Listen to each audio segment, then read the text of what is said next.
पुढचं प्रकरण बघणार आहे. प्रकरण 6 द्रव्याचे संघटन.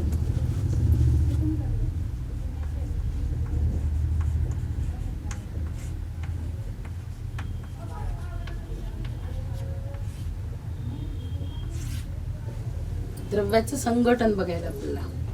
मागच्या इत्यामध्ये तुम्ही बघितलेलं आहे की आपल्याला दृष्टीला दिसू न शकणाऱ्या सर्वच वस्तू ज्या असतील त्या कोणत्या तरी द्रव्यापासून बनलेल्या आहेत, हे तुम्ही मागच्या इत्यामध्ये बघितलं होतं. द्रव्याचं परत 3 गटांमध्ये वर्गीकरण जर केलं आपण, शीतपेय जे असतं ते लिक्विड असतं, हवा जी असते ती एअर जे म्हणतो आपण ती गॅस फॉर्ममध्ये असते, आणि माती जी असते ती सॉलिड स्टेटमध्ये असते. म्हणजेच काय तर शीतपेय किंवा कोणतंही लिक्विड जे असेल म्हणजे द्रव, त्याला आपण द्रव पदार्थ म्हणतो. त्याच्यानंतर माती जी आहे ती सॉलिड म्हणजे तो आहे स्थायू पदार्थ, आणि त्याच्यानंतर जे वायू म्हणजे हवा जी आहे तो वायुरूप पदार्थ आहेत. यांचं वर्गीकरण आपण वेगवेगळं, त्याच्यानंतर त्यांच्या अवस्था कोणत्या कोणत्या आहेत हे पण आपल्याला माहिती. 3 प्रकारच्या अवस्था असतात, स्थायू, द्रव, वायू. मग समजा आपण एक प्रयोग करून बघितलं, तुम्ही घरी करून बघायचा. काय की मोहरीचे दाणे घेतले तुम्ही. मोहरी सगळ्यांच्या घरी असते, आई फोडणीसाठी वापरत असते. प्लास्टिकच्या बॉटलमध्ये मोहरीचे दाणे घेतले आणि सुईच्या साह्याने जर आपण काय केलं, मोठ्या फुग्याच्या मध्यभागी सुईच्या साह्याने लांब दोरावून जर पक्की गाठ मारली आणि रबरी पडदा बाटलीच्या तोंडावर रबर बँडच्या साह्याने ताणून जर बसवला तर दोरा असा बसवायचा की तो बाटलीच्या बाहेर राहील. तुम्हाला पुस्तकामध्ये तो प्रयोग दिला आहे त्यांनी. आणि क्रमाक्रमाने हळूवार किंवा थोड्या जोराने, खूप जोराने खालीवर जर केला तर तुम्हाला त्याच्यामध्ये हालचाल दिसते. बघा तुम्ही लहानपणी ते एक खेळणं वाजवतात, त्या खेळण्यामध्ये वरून असं चांबड्याचा पट्टा जो असतो म्हणजे त्याला, किंवा आता फुग्याचंच लावलेलं असतं, आणि आतमध्ये काही 2-3 दगड टाकले असतात, छोटे छोटे वाळूचे कण असतात, आणि ते बरोबर अशा पद्धतीने वाजवलं जातं, वेगवेगळ्या प्रकारचे आवाज. मग याच्यामध्ये काय होतं की आपण हवेमार्फत मोहरीच्या दाण्यांना कमी अधिक ऊर्जा देतो, आणि त्यामुळे मोहरीच्या दाण्यांची जी हालचाल होताना दिसते तशीच हालचाल स्थायू, द्रव आणि वायू या अवस्थांमधील द्रव्याच्या कणांमध्ये असते. आता द्रव्याचे जे कण असतात त्यांच्यामध्ये एक आकर्षण बल असतं, त्याला अंतर्रेण्वीय आकर्षण बल असं म्हटलं जातं. या बलाच्या क्षमतेनुसार कणांची जी हालचाल होत असते त्या हालचालींचं प्रमाण ठरत असतं. स्थायूमध्ये अंतर्रेण्वीय बल जे असतं ते कसं असतं, अतिशय प्रभावी असतं. त्यामुळे स्थायूंचे जे कण असतात ते एकमेकांच्या काय असतात, जवळ असतात. तर वायू जे असतात त्या वायूंमध्ये अंतर्रेण्वीय बल जे असतं ते एकमेकांपासून कसं असतं, लांब असतं. म्हणून त्यांच्यातलं आकर्षण सुद्धा कसं असतं, एकमेकांच्या लांब असल्यामुळे ते बल जे असतं ते कसं असतं, कमी प्रभावी असतं. आता स्थायू जे असतात, फॉर एक्झाम्पल या ठिकाणी एक आकृती काढून दाखवते तुम्हाला.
तर या ठिकाणी तुम्हाला दिसत असेल की हे कण आहेत.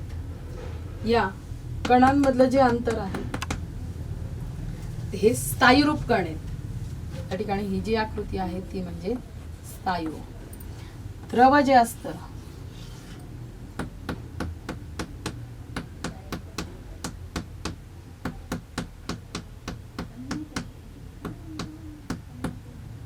आणि वायू जे असतात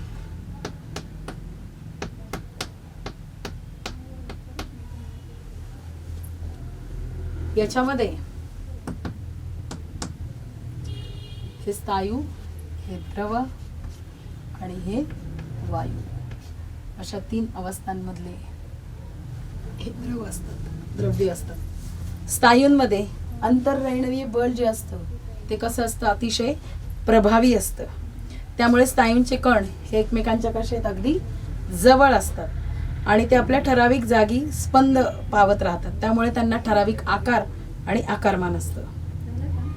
तसंच त्यांची जी घनता असते ती उच्च असते आणि नॉन कॉम्प्रेक्झिबिलिटी म्हणजे काय, असंपीड्यता हे गुणधर्म त्यांना प्राप्त होत असतात.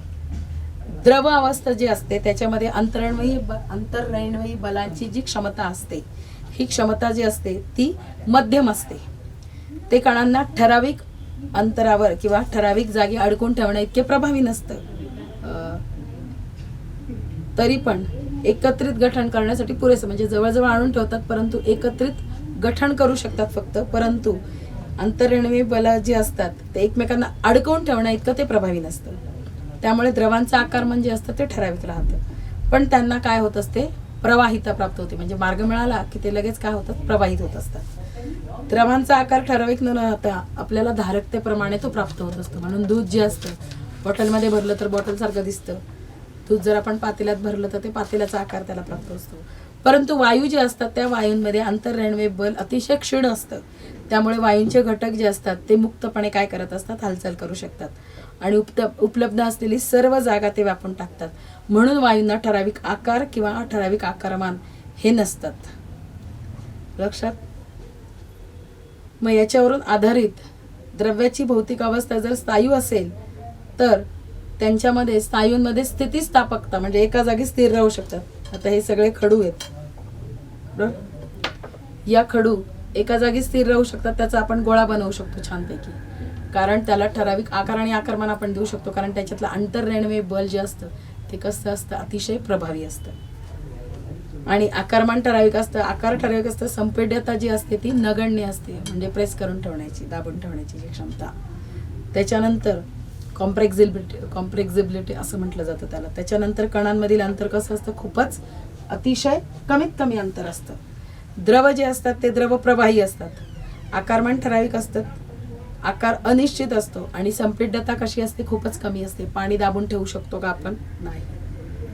आणि अंतर्रेणवीय बल सुद्धा मध्यम असतं आणि कणांमधलं अंतर सुद्धा कसं आहे, मध्यम आहे कणांमधलं अंतर. त्या उलट वायू सुद्धा प्रवाही असतात. एका जागेवरून दुसरी जागे, कोपऱ्यात इथं उदबत्ती लावली तर त्याचा धूर, त्याचा सुवास सगळीकडे पसरतो बरोबर. म्हणजेच प्रवाही असतात. आकार अनिश्चित असतो, आकार देऊ शकत नाही आपण वायूंना. त्याच्यानंतर अनिश्चित असा आकार नसल्यामुळे आकारमान सुद्धा अनिश्चित असतं त्याचं. आणि संपीड्यता कशी असते, उच्च. सिलेंडरमध्ये भरून ठेवू शकतो आपण, तो कसा असतो, कॉम्प्रेक्झिबिलिटी असते त्याच्यामध्ये. त्याच्यानंतर अतिक्षीण असतं. अंतर्रेणवीय बल जे असतं ते अतिक्षीण आहे बघा, आणि त्याच्यामुळे कणांमधलं अंतर कसं असतं, खूप जास्त असतं. लक्षात. मग याच्यावरून आपल्याला द्रव्याचं संघटन, रासायनिक सूत्र आणि द्रव्याचा प्रकार आपण लिहू शकतो. पाण्याचं रासायनिक सूत्र किंवा संघटन. या ठिकाणी तुम्हाला एक चार्ट दाखवते मी त्याच्यामध्ये.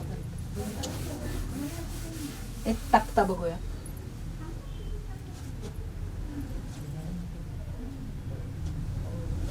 द्रव्याचं नाव घेतलं आपण.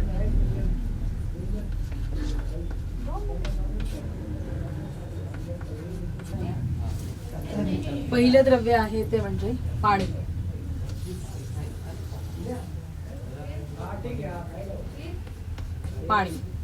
पाण्याचं रासायनिक सूत्र सगळ्यांना माहिती आहे. जे आपण पाणी पितो त्याचं रासायनिक सूत्र आहे H2O. द्रव्याचा प्रकार कुठला आहे, पाणी म्हणजे द्रव. त्याच्यानंतर पुढचं आहे कार्बन.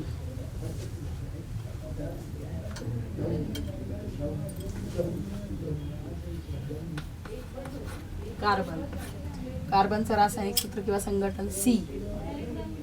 हे सुद्धा काय आहे, हे आहे वायू. त्यानंतर पुढं आहे तुमचं ऑक्सिजन.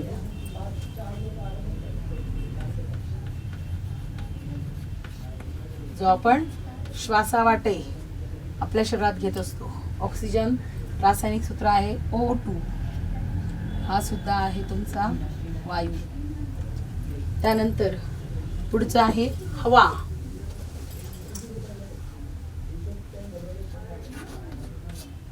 हवाचं द्रव्याचं संघटन जे आहे, हवेला विशिष्ट असं सूत्र नाहीये लक्षात, कारण ते काय आहे मिश्रण, पण ते काय असतं वायुरूप.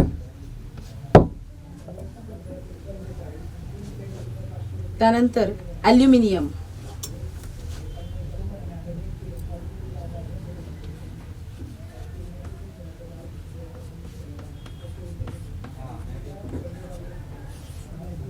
ॲल्युमिनियम म्हणजे Al.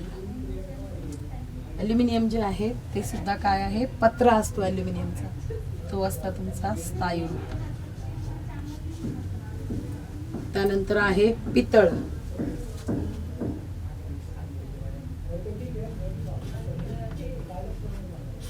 पितळ जे आहे ते सुद्धा काय आहे संमिश्र आहे पितळ. आणि पितळ सुद्धा कोणत्या अवस्थेत असतं तर स्थायूरूप अवस्थेत असतो. त्यानंतर आहे कार्बन डायऑक्साईड.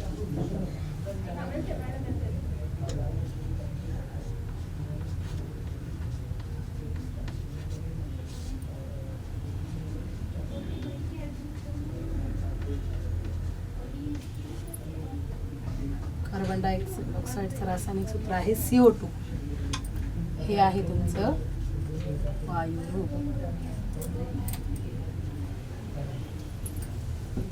अशा पद्धतीने द्रव्य आणि त्याचं संघटन आणि द्रव्याचा प्रकार आपण बघू. द्रव्याचं वर्गीकरण करणारी ही दुसरी पद्धत आहे. या पद्धतीमध्ये द्रव्याचं जे रासायनिक संघटन हा निकष वापरलेला आहे. मूलद्रव्याचे जे लहानात लहान कण असतात ते एकसारखे आहेत की वेगवेगळे आहेत यावरून त्या मूलद्रव्याचे 3 प्रकार पडतात. मूलद्रव्य, संयुग आणि मिश्रण अशा पद्धतीने. आणि हे आपण मागच्या इयत्तेमध्ये तुम्ही इयत्ता 7वी मध्ये शिकलात. एका मूलद्रव्यातील किंवा एका संयुगातील सर्वच लहान लहान कण जे असतात किंवा रेणू जे असतात एकसारखे असतात, मात्र दुसऱ्या मिश्रणातील संयुगातले लहानात लहान कण जे असतात, मूलद्रव्यातील लहानात लहान किंवा संयुगातले लहानात लहान कण एकाच संयुगातले किंवा एकाच मूलद्रव्याचे हे कसे असतात सारखे असतात. परंतु मिश्रणातले लहानात लहान कण 2 किंवा अधिक प्रकारचे असू शकतात. एक तर मोठे असू शकतात किंवा लहान असू शकतात. मूलद्रव्यांच्या लहानात लहान कणांमध्ये एकाच प्रकारचे अणू असतात. जसे ऑक्सिजनच्या रेणूमध्ये ऑक्सिजनचे 2 अणू एकमेकांना जोडलेले असतात. द्रव्याचं वर्गीकरण करण्याची जी दुसरी पद्धत आहे ती आपण बघितलेली, बरोबर, की द्रव्याचं रासायनिक संघटन हाच त्याच्यातला निकष असतो. द्रव्याचे लहानात लहान कण जे असतात ते एकसारखे आहेत की वेगळे व कशापासून बनले त्यावरून द्रव्याचं मूलद्रव्य, संयुग आणि मिश्रण हे 3 प्रकार पडतात. हे आपण मागच्या इयत्तेत बघितलेले. एका मूलद्रव्यातील किंवा संयुगातील सर्वच लहान कण जे असतात किंवा रेणू जे असतात ते सारखेच असतात, परंतु मिश्रणामधले जे कण असतात ते वेगवेगळ्या आकाराचे असतात. मूलद्रव्यांच्या लहानात लहान कणांमध्ये एकाच प्रकारचे अणू असतात. जसं ऑक्सिजन जर बघितलं आपण तर ऑक्सिजनच्या या ठिकाणी आपण बघितलं ऑक्सिजन O2, याच्यामध्ये जे 2 अणू आहेत ते दोन्ही अणू जे असतात ते एकाच प्रकारचे अणू असतात. आणि संयुगांचे लहानात लहान कण जे असतात हे 2 किंवा अधिक प्रकारचे अणू एकमेकांना जोडून तयार होत असतात किंवा बनलेले असतात. जसं पाण्याचा जो रेणू आहे या ठिकाणी तुम्हाला दिसतंय, या पाण्याच्या रेणूमध्ये 2 हायड्रोजनचे अणू आणि 1 ऑक्सिजनचा अणू या दोघांच्या रासायनिक संयोगाने पाण्याचा एक रेणू तयार झालेला असतो. त्याच पद्धतीने हवा जर बघितली आपण तर हवेमध्ये नायट्रोजन, ऑक्सिजन, ऑर्गॉन, पाणी आणि कार्बन डायऑक्साईड हे प्रमुख घटक रेणू असतात. पितळ जर बघितलं आपण तर या पितळामध्ये, पितळ आपण संमिश्र म्हणून बघितले, पितळ हे काय आहे संमिश्र आहे. आणि या पितळामध्ये काय असतं तर तांबे, जस्त या दोघांचं मिश्रण असतं पितळ म्हणजे. आणि ब्रांज जे आहेत, जसं ब्रांच पदक तुम्हाला सगळ्यांना माहिती आहे, ब्रांज हे सुद्धा संमिश्र आहे. आणि या ब्रांजमध्ये तांब आणि टिन, ज्याला आपण कथील असं म्हणत असतो, या 2 धातूंपासून हे ब्रांज तयार झालेले असते. मूलद्रव्य, संयुग आणि मिश्रण या द्रव्यांच्या प्रकारांचं लाक्षणिक अशा पद्धतीने चित्र दाखवलेले आहे. त्यांची वैशिष्ट्य सुद्धा या ठिकाणी सांगितलेले. तुमच्या पुस्तकामध्ये हा तक्ता आहे की मूलद्रव्ये जी असतात ती मूलद्रव्ये कशी असतात, संयुगे कशी असतात आणि मिश्रणं कशी असतात. नायट्रोजनचे रेणू त्या ठिकाणी दिलेले आहेत, नायट्रोजन ऑक्साईडचे रेणू दिलेत आणि नायट्रोजन डायऑक्साईड यांचं मिश्रण कशा पद्धतीने होते हे पण दिले. विविध प्रकारचे अतिसूक्ष्म पातळीतील चित्र आणि त्यांचं वैशिष्ट्य या ठिकाणी दिलेले. ऑक्सिजन रेणू दिले आहेत. नायट्रिक ऑक्साईड ऑक्सिजन आणि नायट्रोजन पासून कशा पद्धतीने तयार होतं ते दिलेले. नायट्रोजन आणि ऑक्सिजन या दोन वायूंचं मिश्रण कशा पद्धतीने होतं ते पण दिले. मूलद्रव्यांचा घटक पदार्थ एकच व तो म्हणजे ते मूलद्रव्य स्वतः असतं. मूलद्रव्यामध्ये लक्षात ठेवा, मूलद्रव्य जे असतं त्याच्यामधला घटक पदार्थ तो एकटाच असतो आणि संयुगामध्ये घटक पदार्थ एकच व तो म्हणजे संयुग स्वतः असतं. आणि मिश्रणाचे घटक जे असतात ते घटक पदार्थ दोन किंवा अधिक मूलद्रव्यांपासून किंवा संयुगांपासून बनलेले असतात. मूलद्रव्याचे सर्व अणू किंवा रेणू कसे असतात तर एक समान असतात. संयुगाचे सर्व अणू सुद्धा किंवा रेणू जे असतात ते एक समान असतात आणि मिश्रणातील अणू किंवा रेणू हे दोन किंवा अधिक प्रकारचे असतात. मूलद्रव्यांच्या रेणूमधले सर्व अणू एक समान आणि एकमेकांना रासायनिक बंधांनी जोडलेले असतात. तर संयुगाच्या रेणूतील घटक हे दोन किंवा अधिक प्रकारचे असतात आणि एकमेकांना रासायनिक बंधांनी जोडलेले असतात. मिश्रणातले जे घटक असतात ते एकमेकांना भिन्न रासायनिक बंधाने न जोडलेले असतात, म्हणजे त्यांच्यामध्ये रासायनिक बंध नसतो. वेगवेगळ्या मूलद्रव्यांचे अणू रेणू वेगवेगळे असतात. संयुगातले घटक मूलद्रव्ये जे असतात त्या घटक मूलद्रव्यांचं प्रमाण हे ठराविक असतं आणि मिश्रणामधलं घटक मूलद्रव्यांचं प्रमाण हे बदलू शकतं. बघा, उदाहरणार्थ आपण जर बघितलं तर आपल्याला चिवडा करायचा आहे. चिवडा एक प्रकारचं मिश्रण आहे. आत्ताच दिवाळी आपली होऊन गेलेली आहे, बरोबर. दिवाळीमध्ये आपण प्रत्येकजण चिवडा करत असतो. तर दिवाळीमध्ये बनवलेला जो फराळ असतो त्याच्यामध्ये चिवड्याचं जे प्रमाण असतं, चिवड्यामध्ये कोणी शेंगदाणे जास्त घालतं, कोणी कमी घालतं. कोणाला आवडतच नाही म्हणून काही जण शेंगदाणे घालतच नाहीत. डाळ्या असतात तर डाळ्या घालतात. त्याच्यानंतर कढीपत्ता घालतात. काही जण भरपूर कढीपत्ता घालतात, काही जण कमी प्रमाणात कढीपत्ता घालतात. वेगवेगळ्या प्रकारच्या चिवड्यामध्ये वेगवेगळ्या प्रकारचं मिश्रण असतं. खोबरं घालतात काही जण. म्हणजे अशा पद्धतीने घटक मूलद्रव्यांचं जे प्रमाण असतं ते कसं असतं त्याच्यामध्ये भिन्न भिन्न असतं. ते कोणत्याही प्रकारच्या बंधाने जोडलेले आहे. शेंगदाण्याची चव शेंगदाण्यासारखीच लागते, खोबऱ्याची चव खोबऱ्यासारखीच लागते. म्हणजे त्याच्यामध्ये कोणत्याही प्रकारची भिन्न गुणधर्म असलेला पदार्थ जो असतो तो फक्त एकत्रीकरणाने तयार झालेला असतो, परंतु त्याची जी चव असते त्यातल्या घटक मूलद्रव्यांची चव जी असते ती तीच राहत असते. या उलट तुम्हाला सगळ्यांना माहिती असलेलं मीठ हे संयुग आहे, बरोबर.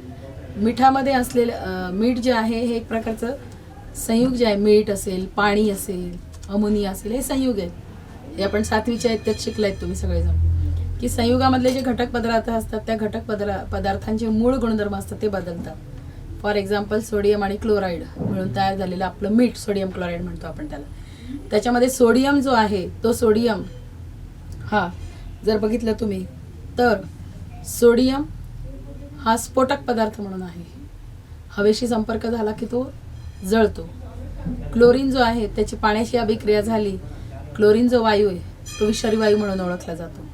परंतु त्या दोघांपासून बनवलेलं जे पाणी असतं, त्या दोघांपासून बनवलेलं जे मीठ आहे ते आपल्या आरोग्याला हितकारक असतं. तसंच एक्झाम्पल बघितलं आपण हायड्रोजन आणि ऑक्सिजन पासून बनवलेलं पाणी. हायड्रोजन जो आहे तो हायड्रोजन हा ज्वलनशील आहे. हायड्रोजन स्वतः जळतो आणि ऑक्सिजन जो आहे तो ज्वलनशील आहे, तो ज्वलनाला मदत करतो. हायड्रोजन हा स्वतः जळतो तर ऑक्सिजन ज्वलनाला मदत करतो. परंतु त्याच्यापासून बनवलेलं जे पाणी आहे ते पाणी आपण आग विझवण्यासाठी वापरतो. हे आपण मागच्या इयत्तेमध्ये शिकल्यात. मी फक्त जस्ट उजळणी म्हणून तुम्हाला सांगते. तर अशा पद्धतीने संयुगामधले घटक मूलद्रव्यांचं जे प्रमाण असतं ते निश्चित असतं. ते निश्चित असेल तरच त्याच्यापासून संयुगे जी असतात ती संयुगे बनवली जात असतात. आणि संयुगांचे गुणधर्म हे घटक मूलद्रव्यांपेक्षा कशी असतात, वेगळी असतात. तर मिश्रणामध्ये त्याच्या घटक पदार्थांचे गुणधर्म जे असतात ते गुणधर्म कायम राखले जातात. पाणी हे एक प्रकारचं संयुग आहे, सांगितलं मी तुम्हाला. दूध एक प्रकारचं मिश्रण आहे. संयुगाचे उदाहरण बघितले आपण. आता मिश्रणाचं दूध हे एक प्रकारचं मिश्रण आहे. दूध हे पाणी, दुग्ध, शर्करा, स्निग्ध पदार्थ, प्रथिने, आणखी काही नैसर्गिक पदार्थांचं मिश्रण आहे. म्हणून आपण दुधाला पूर्णान्न असं म्हणत असतो. बरोबर? दुधाच्या स्त्रोताप्रमाणे दुधातले जे विविध घटक पदार्थ असतात त्या घटक पदार्थांचं प्रमाण वेगवेगळं असतं. गाईच्या दुधामध्ये स्निग्ध पदार्थांचं प्रमाण 3 ते 5% असतं, तर म्हशीच्या दुधामध्ये हेच प्रमाण 6 ते 9% असते. दुधामध्ये निसर्गतच पाणी असतं आणि ते मोठ्या प्रमाणात असतं. तरी पण आपल्याकडे जे दूध येतं त्या दुधामध्ये ऑलरेडी पाणी असतं दुधामध्ये स्वतःहून, परंतु त्याच्यामध्ये अजून वरून आपण सुद्धा पाणी घातले असतं. आपण म्हणजे दूधवाले जे असतात त्यांनी सुद्धा त्यात पाणी टाकलेलं असतं. दूध हे द्रव अवस्थेत आढळतं पाणी त्याच्यामध्ये असल्यामुळे. त्याची गोडी जी आहे ती प्रामुख्याने त्याच्यातील दुग्ध शर्करा या घटक पदार्थांमुळे असते. म्हणजे घटक पदार्थाचे गुणधर्म सुद्धा दुधामध्ये कायम राखले जातात, म्हणून दूध हे एक प्रकारचं काय आहे, मिश्रण मानलं जातं. आता मूलद्रव्यांचे जे प्रकार आहेत ते प्रकार आपल्याला बघायचे आहेत. आपण द्रव्याचे प्रकार बघितलेत, आता मूलद्रव्यांचे प्रकार बघायचे आहेत आपल्याला. आता समजा तुम्ही लोखंडी खिळा घेतला, खिळा माहिती सगळ्यांना. तो लोखंडी खिळ्याला चकाकी असते, ठोकल्यावर त्याचा आकार कसा होतो, पसरट होतो आणि त्याचे बारीक तुकडे सुद्धा आपण करू शकतो. तांब्याची तार आहे, तांब्याच्या तारेला सुद्धा काय असतं, चकाकी असते. तो ठोकल्यावर तांब्याची तार सुद्धा काय होऊ शकते, पसरट होते, चपटी होते. आणि त्याच्या ॲल्युमिनियमची तार जी असते ती सुद्धा आपण त्याला चकाकी असते, ठोकल्यावर त्याचा आकार पसरट होतो, बारीक तुकडे होतात. आणि कोळशाचा तुकडा जर घेतला आपण तर कोळशाचा तुकडा याला चकाकी नसते आणि त्याचा बारीक ठोकून आकार पसरट होत नाही, तर तो काय असतो, ठिसूळ असतो, त्याच्यामुळे त्याचा भुगा होतो. मग हे जर बघितलं आपण तर लोह, तांब, ॲल्युमिनियम, कार्बन ह्या मूलद्रव्यांच्या जर आपण वस्तू बघितल्या तर त्यांच्यामध्ये चकाकी असतं, काही निस्तेज असतात, काहींना वर्धनीयता म्हणजे ठोकून आपण काय करू शकतो, पत्रे तयार करू शकतो, काही ठोकल्यावर भुगा होतात म्हणजे ठिसूळ असतात. मग असे वेगवेगळे भौतिक गुणधर्म असतात. सुरुवातीच्या काळामध्ये मूलद्रव्यांचं वर्गीकरण फक्त 2 गटांमध्ये होतं, एक धातू आणि दुसरा अधातू.